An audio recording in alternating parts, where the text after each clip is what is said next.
আসসালামু আলাইকুম রহমতুল্লাহি ওবরকাতুহু। সম্মানিত দর্শক, কি একটা বিশ্রী অবস্থায় যেন আমরা পড়ে গিয়েছি। আমাদের এই বাংলাদেশের যে রোহিঙ্গা সমস্যাটি, এটি কেবলমাত্র আমাদের দেশের সমস্যা নয়, এমনকি আঞ্চলিক সমস্যা নয়। It's a global crisis. একটা জাতিগোষ্ঠীকে ধ্বংস করার জন্য প্রায় ১২ থেকে ১৫ লক্ষ মানুষকে বাংলাদেশের মতো একটি রাষ্ট্রে একেবারে পুশ ইন করা হলো, ঢুকিয়ে দেওয়া হলো। এবং এই ঘটনার সঙ্গে ভারত জড়িত, চীন জড়িত, মায়ানমার জড়িত, এমনকি আমেরিকার যে গ্রিন সিগন্যাল নেই, এটা কিন্তু এখন বলা যাচ্ছে না। তো আওয়ামী লীগ জামানাতে যখন এটা প্রবল আকার ধারণ করলো, সেই প্রথমে তারা শুরু করলো ২০১২ সনে, তারপরে আবার দ্বিতীয় দফাতে যখন সেই ২০১৪ সনের নির্বাচনের পর আবার আওয়ামী লীগ ক্ষমতায় এলো, তখন এটি ব্যাপক আকারে বাংলাদেশে আসা শুরু করলো। তো আমরা সাধারণত যারা খুব অল্পতে তুষ্টি লাভ করি, ওই সময়তে আমাদের দিনী ভাই বোনেরা সবাই জান্নাত পাওয়ার আশা করলো। রোহিঙ্গা ভাই বোনদেরকে আশ্রয় দেওয়ার জন্য দেশের সব মানুষ ঝাঁপিয়ে পড়ল। এবং ক্ষমতাসীন সরকার তারাও মনে করলো যে এই কাজ করে যদি মানবতার মা, মাদার অফ হিউম্যানিটি, এই উপাধি পাওয়া যায়, নোবেল পুরস্কার পাওয়া যায়, তাহলে দেশের কি হলো না হলো এটা পরে দেখা যাবে। ফলে রাষ্ট্রনায়কোচিত যে চিন্তা, কিংবা আমাদের দেশের যে সাধারণ নাগরিকদের যে আবেগ বর্জিত বাস্তব চিন্তা, এটি না থাকার কারণে আমাদের সেই জাতীয় আয়ের উপর রোহিঙ্গারা এসে ভাগ বসালো। এবং আপনারা অবাক হয়ে যাবেন যে এ পর্যন্ত রোহিঙ্গাদের পিছনে না হলেও ৬০ থেকে ৭০ হাজার কোটি টাকা বাংলাদেশের, এই দরিদ্র বাংলাদেশের পকেট থেকে চলে গিয়েছে এদেরকে খাওয়ানোর জন্য, পড়ানোর জন্য। এবং পুরো এলাকা, মানে কক্সবাজার, চট্টগ্রাম, বান্দরবন, রাঙামাটি থেকে শুরু করে এমনকি সৌদি আরব পর্যন্ত এই বাংলাদেশি রোহিঙ্গাদের যে দাপট, যারা এর ভুক্তভোগী কেবল তারাই বলতে পারবেন যে রোহিঙ্গাদের কারণে তাদের জীবনযাত্রায় কী পরিমাণ ক্ষয়ক্ষতি হচ্ছে। তো এই সমস্যাটা প্রকট থেকে প্রকট আকার ধারণ করছে, আমাদের এখানে মানবিক বিপর্যয় তৈরি করে ফেলেছে। এবং একই সঙ্গে সীমান্তের ওপারে, টেকনাফ সীমান্তের ওপারে মায়ানমারের যে সামরিক জান্তা সরকার, স্বৈরাচারী সরকার, তাদের সঙ্গে সেখানকার যে বিদ্রোহী গোষ্ঠী আরাকান আর্মি, সেই আরাকান আর্মির যে দীর্ঘদিন যুদ্ধ, সেই যুদ্ধের পরিণতিতে এখন পুরো রাখাইন অঞ্চল তারা দখল করে নিয়েছে। এবং আমাদের সবচেয়ে বড়, আওয়ামী লীগ সরকারের সবচেয়ে বড় কূটনৈতিক যে বিপর্যয়, সেটি হলো যে এই আরাকান আর্মি, এই আরাকান আর্মিকে যদি আমাদের যারা সামরিক বিশেষজ্ঞ ছিলেন তাদের পরামর্শ মতো আরও ১ থেকে ১.৫ বছর আগের থেকে এদেরকে সাহায্য করা হতো, সহযোগিতা করা হতো, তাহলে এই রোহিঙ্গা সমস্যাটি এখন আমরা সমাধান করতে পারতাম। কিন্তু আমরা ওই সময়টাতে আরাকান আর্মির সাথে কোনো যোগাযোগ রক্ষা করিনি।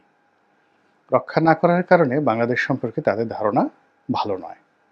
আবার অন্যদিকে মায়ানমারের যে সামরিক জান্তা, তাদের সঙ্গে আমরা এখনও সম্পর্ক রাখার চেষ্টা করছি। ফলে এই সাম্প্রতিক সময়টিতে প্রায় ২৩০ কিলোমিটারের মতো যে সীমান্ত রয়েছে মায়ানমারের সঙ্গে, পুরোটাই এই সীমান্ত এখন আরাকান আর্মির দখলে। এবং সেই যে রাখাইনদের যে রাজধানী মংডু, বা প্রধানতম শহর যে মংডু, এই শহর তারা দখল করে নিয়ে তারা সেখানে যে রাজত্ব কায়েম করেছে, সেই রাজত্ব বাংলাদেশের জন্য সুখকর নয়।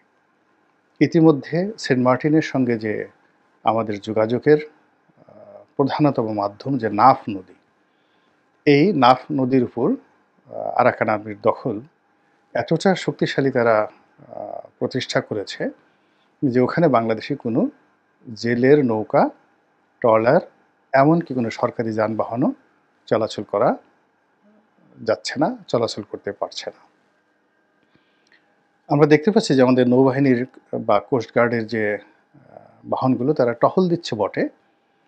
কিন্তু এই অবস্থার মধ্যে সেন্ট মার্টিনের সঙ্গে আমাদের যে যোগাযোগ, সেই যোগাযোগটা আ মারাত্মক হুমকির মধ্যে পড়েছে। এখন এই আরাকান আর্মির উপর চীনের একটা নিদারুণ আ যাকে বলা হয় কর্তৃত্ব রয়েছে। এবং বাংলাদেশ নিয়ে এখন একদিকে ভারত আরেকদিকে চীন যেভাবে খেলছে, সেখানে যদি চীন কোনোমতে বিগড়ে যায় এবং তারা যদি আরাকান আর্মিকে সে বিদ্রোহী গোষ্ঠী বাংলাদেশের বিরুদ্ধে লেলিয়ে দেয়, এটি কত বড় একটা বিপদ এবং বিপত্তি হতে পারে এটি কল্পনা করা যাচ্ছে না। তো আরাকান আর্মিদের সঙ্গে বাংলাদেশের যে সম্পর্ক এটা এখানে একটা ত্রিশঙ্কু বা ত্রিমাত্রিক বিরোধ তৈরি করেছে। এই আর্মি বাংলাদেশের কাছে যখন সাহায্য চেয়েছিল, আমরা সেই সাহায্য দেইনি। আর বাংলাদেশে যে সকল রোহিঙ্গা আশ্রয় নিয়েছে তাদের একটা বিরাট অংশ এই আরাকান আর্মিদের বিরুদ্ধে মায়ানমারের যে সামরিক জান্তা তাদের পক্ষ অবলম্বন করে এই বাংলাদেশ থেকে তৎপরতা চালিয়েছে এবং এদের আত্মীয়স্বজন যারা ছিল সেই রাখাইনে সেখানে তারা এই আরাকান আর্মির সাথে ফাইট করেছে। তো কাজেই আরাকান আর্মি যদি সীমান্তের এপারে না আপনাদের এপারে রাখাইন রাজ্যের এপারে রোহিঙ্গাদের কথা চিন্তা করেন বাংলাদেশে আশ্রয়, তারা তাদেরকে শত্রু মনে করছে। দ্বিতীয়ত বাংলাদেশের সঙ্গে তাদের এখনো পর্যন্ত কোনো কূটনৈতিক সম্পর্ক এভাবে স্থাপিত হয়নি, ফ্রেন্ডশিপ হয়নি। তৃতীয়ত ভারতের সঙ্গে তাদের দা-কুমড়ার সম্পর্ক। এখন এই ৩ টে সম্পর্ক এখানে রাখেন। অন্যদিকে বাংলাদেশের অন্যান্য সীমান্তে একটা যুদ্ধ রব শুরু হয়ে গেছে এবং ভারতের যে প্রচার মাধ্যম, এই প্রচার মাধ্যম বাংলাদেশের সঙ্গে ভারতের যে কূটনৈতিক সম্পর্ক, এই কূটনৈতিক সম্পর্কটাকে একেবারে রীতিমতো তলানিতে নিয়ে এসেছে। সীমান্তে যে কি হচ্ছে, এটির বাস্তব চিত্র আমরা জানি না। এর কারণ হলো আমাদের মিডিয়াগুলো, বাংলাদেশের যে মিডিয়াগুলো, এটার কোনো সচিত্র প্রতিবেদন তারা প্রকাশ করছে না। আর আমাদের সামাজিক মাধ্যমে আমরা যারা কনটেন্ট ক্রিয়েট করি, তাদের মধ্যে এমন কেউ নেই যারা এই সীমান্তের এই বিষয়গুলো নিয়ে ড্রোন উড়িয়ে আসলে ওপাশে কী হচ্ছে, এপাশে কী হচ্ছে, এরকম যাকে বলা হয় ইউটিউব জার্নালিজম যেটাকে বলা হয়, ওটা আমরা কেউ করছি না বাংলাদেশে। তো কাজেই আমরা সীমান্তে বাংলাদেশ সেনাবাহিনীর যাকে বলা হয় প্রস্তুতি কেমন, এটা আমরা জানি না। আবার ভারতীয় সেনাবাহিনীর যে অবস্থা কি, এটা ভারতের যারা কর্তৃপক্ষ তারা কিন্তু কোনো কথা বলছে না। নরেন্দ্র মোদী সাহেব কোনো কিছুই বলছেন না, বরং আকার ইঙ্গিতে বিভিন্নভাবে তারা যে সকল কর্মকাণ্ড করে যাচ্ছেন তাতে স্পষ্টতই মনে হয় বাংলাদেশের সঙ্গে তারা একটা কনফ্রন্টেশনে যাওয়ার জন্য প্রস্তুতি নিচ্ছেন। অন্যদিকে ভারতের অনেক সিনিয়র সাংবাদিক, রাজনীতিবিদ, তারপর বুদ্ধিজীবী, অবসরপ্রাপ্ত সামরিক কর্মকর্তা, তারা ক্রমাগত উস্কানি দিয়ে যাচ্ছে বাংলাদেশকে আক্রমণ করার জন্য এবং যাচ্ছে তাই ভাষায়। তো এই সমীকরণটা আপনি রাখেন, একটা সমীকরণ হলো এটা। অর্থাৎ আমাদের এই দেশে আমরা কিছু জানি না, আর ওদিকে ভারত থেকে যা জানছি তা বলতে গেলে আমাদেরকে আতঙ্ক ধরিয়ে দেয়, এই বুঝি ভারত আক্রমণ করে বসলো। ২ নম্বরে যেটা হলো সরকারের পক্ষ থেকে এখন যারা আছেন তাদের যেহেতু পাবলিক রিপ্রেজেন্টেশন নেই, জনগণের প্রতিনিধি তাদের মধ্যে নেই, ফলে ওই যে সীমান্ত এলাকাতে, বাংলাদেশের সীমান্ত এলাকাতে সত্যিকার অর্থে জনগণের যে দুর্ভোগ, দুর্দশা, আতঙ্ক, কিংবা এই সরকারের সঙ্গে যারা সম্পৃক্ত রয়েছেন তাদের রাজনৈতিক অভিজ্ঞতা না থাকার কারণে এবং তারা খুব অলনে ছাড়েন এসে উপদেষ্টা হয়ে যাওয়ার কারণে এই দেশের রাজনীতিতে যদি বিপর্যয় ঘটে, এদেশের স্বাধীনতা সার্বভৌমত্বে যদি একটা সমস্যা হয়, এদেশের যে সামরিকতন্ত্র, মিলিটারি সিস্টেম, এটাতে যদি একটা সমস্যা হয়, তাহলে এই সমস্যাগুলো পুরো রাষ্ট্র ব্যবস্থাকে যে কতটা হুমকির মধ্যে ফেলবে, এটি বোঝার জন্য যে রাজনৈতিক প্রজ্ঞা দরকার, সেন্সিবিলিটি দরকার, এটি বর্তমান প্রশাসনের নেই। ফলে এখানে এক ধরনের ল্যাকিংস বা এক ধরনের শূন্যতা এখানে তৈরি হয়ে গেছে। ৩ নম্বর হলো যে আমাদের এই ভারতের সাথে যদি আমরা একটি সম্পর্ক করতে চাই তাহলে চীন এটাকে মেনে নেবে না। আবার আমরা যদি চীনের সঙ্গে এই মুহূর্তে একটি সম্পর্ক রাখতে চাই সেটাও ভারত মেনে নেবে না। ফলে ভারতের সঙ্গে বাংলাদেশের যে সীমান্ত এখানে ৩টা সমস্যা, আর মায়ানমারের সঙ্গে বাংলাদেশের যে সম্পর্ক সেখানে ৩টি সমস্যা। এই ৩টি সমস্যা ৩, ৩, ৬ তার উপরে ৭ নম্বর সমস্যা হলো শেখ হাসিনা। তিনি দিল্লিতে আছেন এবং সেখানে বসে ক্রমাগত যে কথাগুলো বলছেন, যে ভয়েস মেসেজ দিচ্ছেন, যে টেলিফোন সংলাপগুলো প্রকাশিত হচ্ছে ইত্যাদি আরও অনেক কিছু, যা কিনা আমাদের এই যে বাংলাদেশের যে বর্তমান চলমান অবস্থা সেই অবস্থাকে আরও উত্তাল করে তুলছে। আওয়ামী লীগের যারা লোকজন আছে তাদের মধ্যে কোনো রকম অনুশোচনার লক্ষণ নেই এবং শেখ হাসিনা অনেকটা আত্মবিশ্বাস, এত বেশি আত্মবিশ্বাস তিনি দেখাচ্ছেন ইদানিংকালে, যেটি তিনি যখন প্রধানমন্ত্রী পদে ছিলেন তখনও তার এই আত্মবিশ্বাস ছিল না। এবং তার মধ্যে যে অহংকার, তার মধ্যে যে ক্রোধ দেখা যাচ্ছে, এটি যারা আওয়ামী বিরোধী শক্তি বাংলাদেশে সঙ্গত কারণেই তাদের মধ্যে একটা আতঙ্ক তৈরি করে ফেলেছে। এই যে ৭ নম্বর সমস্যার পরে আমাদের এই দেশে এখন রাজনৈতিক যারা নেতৃবৃন্দ তারা প্রথম দিকে ভারতের সঙ্গে একটা বন্ধুত্ব করার চেষ্টা করেছিলেন। জামাতেও নরম স্বরে কথা বলেছিল, বিএনপি বলেছিল, কিন্তু এখন এটি বুমেরাং হয়ে গেছে। পাকিস্তানের প্রভাব স্পষ্টতই বাংলাদেশে এখন আছে, এক্ষেত্রে কোনো রাগঢাক করার কিছুই নেই। আর চীনের যে প্রভাব তাও আমরা বুঝতে পারছি। এর কারণ হলো যে এখানে বিএনপি নেতা রুহুল কবির রিজভী সাহেব তিনি যেভাবে ভারতের বিরুদ্ধে বিষোদ্গার করছেন, ভারতের শাড়ি পোড়াচ্ছেন এবং যেভাবে বিএনপি একেবারে সদল বলে সেই লং মার্চ করলো ভারতের বিরুদ্ধে, আগ্রাসনের বিরুদ্ধে, এটির ফলে কি হচ্ছে, বর্তমান ইউনূস সরকার এবং চলমান যে রাজনৈতিক দলগুলো, এই রাজনৈতিক দলগুলো অ্যাবসলিউটলি ২ ভাগে বিভক্ত হয়ে গেল।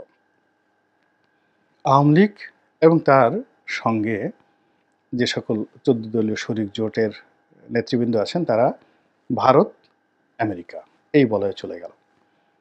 এখন ভারত ভবিষ্যতে টিকবে কি টিকবে না, পারবে কি পারবে না, এর উপরে বাকি রাজনৈতিক দলগুলোর অস্তিত্ব ভবিষ্যৎ নির্ভর করবে। এবং তারা ক্ষমতা এমন একটা জিনিস, সেটা অর্জন করার জন্য যত নিচে নামা দরকার, বাংলাদেশের যত ১২টা বাজুক, কিন্তু তাদের ক্ষমতার মতো সোনার হরিণ তাদের চাই। এই থিওরিতে তারা যে অনবরত যুদ্ধ, লড়াই, সংগ্রাম, আন্দোলন, বিপ্লব যা কিছু আছে সব কিছু তারা করে যাবে, ভারত এবং তাদের সহযোগী রাজনৈতিক দলগুলো। দ্বিতীয় যে গ্রুপটি এই মুহূর্তে ক্ষমতায় আছে, তো তারা যেহেতু চীনের মুখাপেক্ষী, তারা যেহেতু পাকিস্তানের মুখাপেক্ষী হয়ে গিয়েছে এবং চীন এবং পাকিস্তানের যে সম্মিলিত কূটনীতি, মিলিটারি স্ট্র্যাটেজি, তারপরে তাদের অর্থনৈতিক পরিকল্পনা এবং ভৌগোলিক জিওপলিটিক্স যেটিকে বলা হয়, ভূ রাজনীতি, এই জিনিসগুলো এখন বাংলাদেশে ক্রমশ প্রতিষ্ঠিত করার চেষ্টা করা হচ্ছে। কিন্তু সমস্যাটা হলো যে ভারত যেহেতু সেই ৫০-এর দশক থেকে, নেহেরুর জমানা থেকেই এই বাংলাদেশের প্রতিটি স্তরে স্তরে তাদের এজেন্ট তারা মনোনীত করেছে, তাদের খুঁটি তারা গেড়েছে এবং এখানের যত তথ্যপাত্র সব কিছু তাদের কাছে একেবারে হালনাগাদ রয়েছে। এবং প্রশাসন থেকে শুরু করে সমাজের সব স্তরে ভারতের যে সকল এজেন্ট রয়েছে তাদের দ্বারা যে কোনো অনার সৃষ্টি তারা ঘটিয়ে দিতে পারে। সেক্ষেত্রে চীন এবং পাকিস্তান অনেক দুর্বল। আর তারা যে রাজনৈতিক দলগুলোকে বন্ধু হিসেবে বেছে নিয়েছে, চীন এবং পাকিস্তান, অর্থাৎ জামাত এবং বিএনপি, অথবা ছোট ছোট যে রাজনৈতিক দলগুলো রয়েছেন, তারা এই গত ১৫ বছর ২০ বছর ধরে ক্রমাগত জুলুম অত্যাচারের কারণে তাদের অনেকের মানসিক যে সক্ষমতা এটি হ্রাস পেয়েছে। তারপরে অনেকের যে চিন্তার শক্তি এটি বিকশিত হওয়ার মতো সুযোগ তারা এখনও পায়নি।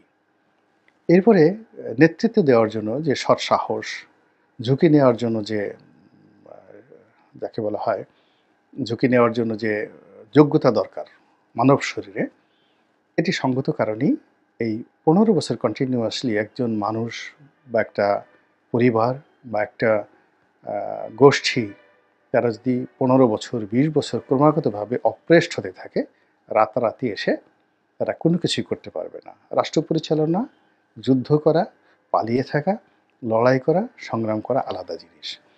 এখন বিষয়টা হলো রাষ্ট্র পরিচালনার। এখন যারাই আসছে তারা রাষ্ট্র পরিচালনা করার জন্য যে কূটনীতি দরকার, যা কিছু দরকার এবং প্রতিপক্ষকে যেভাবে মোকাবেলা করা দরকার, সেই সক্ষমতাটা অর্জন করার জন্য তাদের যথেষ্ট সময় লাগবে। কিন্তু আমাদের তো আর সময় নেই। প্রতিদিনই পরিবেশ পরিস্থিতি জটিল থেকে জটিলতর হচ্ছে। মানুষের বিশ্বাস এবং আস্থা নষ্ট হয়ে যাচ্ছে। মানুষ অধৈর্য হয়ে যাচ্ছে এবং একটার পর একটা অঘটন ঘটে যাচ্ছে। এরকম এই যে মায়ানমারের যে ঘটনাটি, এটা তো ১ সপ্তাহ আগে আমরা কল্পনাও করতে পারিনি। হঠাৎ করে এটা চলে আসছে এবং তারা আরাকান আর্মি বাংলাদেশের সীমান্তে এসে আবার বাড়াবাড়ি করবে, জেলেদের ধরে নিয়ে যাবে, কয়েকজনকে ধরে নিয়ে গেছে।